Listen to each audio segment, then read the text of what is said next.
Hello friends, আপনারা দেখছেন টোটকা নিউজ। আজকের এই ভিডিওটিতে আমি মথুরাপুর লোকসভা কেন্দ্রের 2021 ও 2024 ভোটের বিধানসভা ভিত্তিক ফলাফল কেমন হয়েছিল সেই বিষয় নিয়ে বলবো। তাহলে আপনারাও খুব সহজেই বুঝতে পারবেন আপনার বিধানসভায় কোন রাজনৈতিক দল লাস্ট দুটো ইলেকশনে কেমন ফলাফল।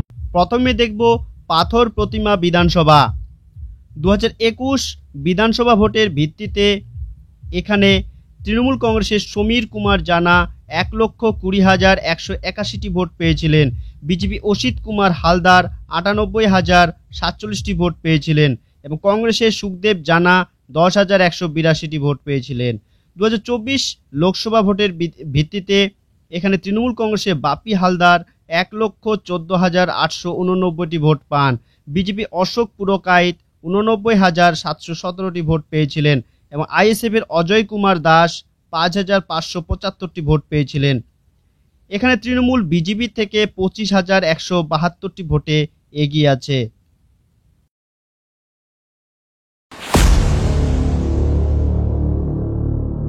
এবার দেখব কাকদ্বীপ বিধানসভা। 2021 বিধানসভা ভোটের ভিত্তিতে কাকদ্বীপ বিধানসভায় তৃণমূলের মন্টুরাম পাখিরা 1,14,493টি ভোট পেয়েছিলেন।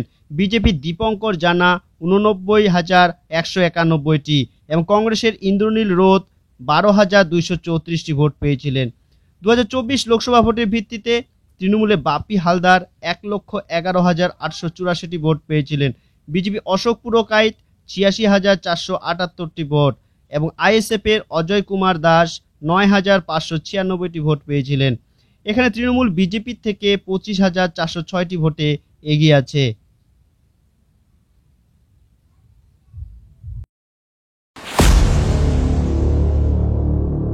এবার দেখব সাগর বিধানসভা।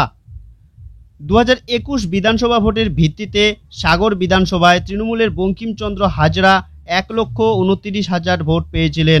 বিজেপি বিকাশ কামিলা 99,154টি ভোট পেয়েছিলেন এবং সিপিএমের মুকুলেশ্বর রহমান 9,096টি ভোট পেয়েছিলেন।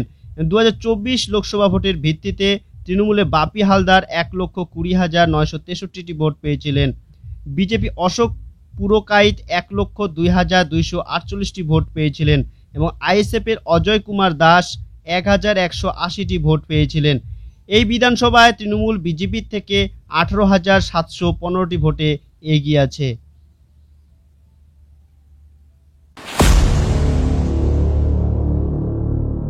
এবার দেখব কুলপি বিধানসভা। 2021 বিধানসভা ভোটের ভিত্তিতে কুলপি বিধানসভায় তৃণমূল কংগ্রেসের জগারঞ্জন হালদার 96,577টি ভোট পেয়েছিলেন। বিজেপি প্রণব কুমার মল্লিক 62,759টি ভোট পেয়েছিলেন এবং আইএসএফের সিরাজউদ্দিন গাজী 29,961টি ভোট পেয়েছিলেন। 2024 লোকসভা ভোটের ভিত্তিতে তৃণমূল কংগ্রেসের বাপি হালদার 92,773টি ভোট পেয়েছিলেন। বিজেপি অশোক পুরকাইত 60,727টি ভোট পেয়েছিলেন এবং আইএসএফের অজয় কুমার দাস 24,729টি ভোট পেয়েছিলেন। এখানে তৃণমূল বিজেপি থেকে 32,046টি ভোটে এগিয়ে আছে।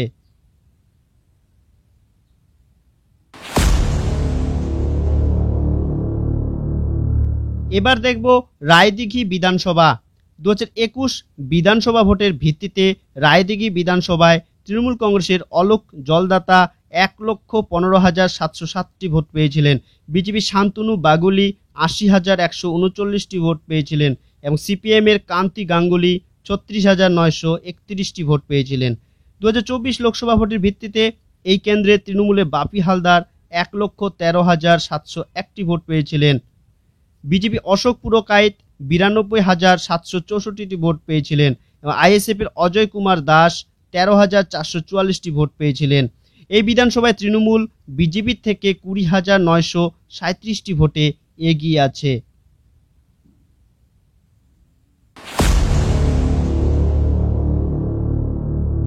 এবার দেখব মন্দির বাজার বিধানসভা।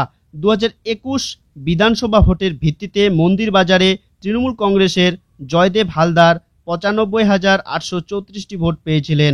বিজেপির দিলীপ কুমার জটুয়া তিনি পেয়েছিলেন 72,342টি ভোট।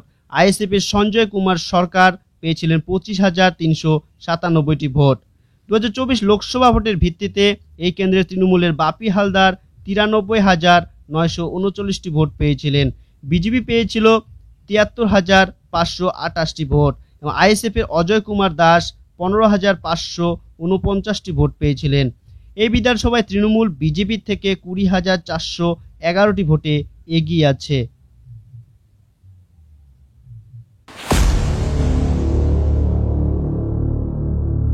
এবার দেখব মগরাহাট পশ্চিম বিধানসভা। 2021 বিধানসভা ভোটের ভিত্তিতে মগরাহাট পশ্চিমে তৃণমূলের গিয়াসউদ্দিন মোল্লা 97,006টি ভোট পেয়েছিলেন। বিজেপির দুর্জ্যোতি সাহা 50,065টি ভোট পেয়েছিলেন এবং আরএসএমপির মইদুল ইসলাম মোল্লা 40,685টি ভোট। 2024 লোকসভা ভোটের ভিত্তিতে তৃণমূলের বাপি হালদার পেয়েছিলেন 1,04,337টি ভোট। বিজেপি অশোক পুরকায়েত পেয়েছিলেন 47,336টি ভোট এবং আইএসএফের অজয় কুমার দাস পেয়েছেন 17,457টি ভোট। এখানে তৃণমূল বিজেপির থেকে 57,001টি ভোটে এগিয়ে আছে।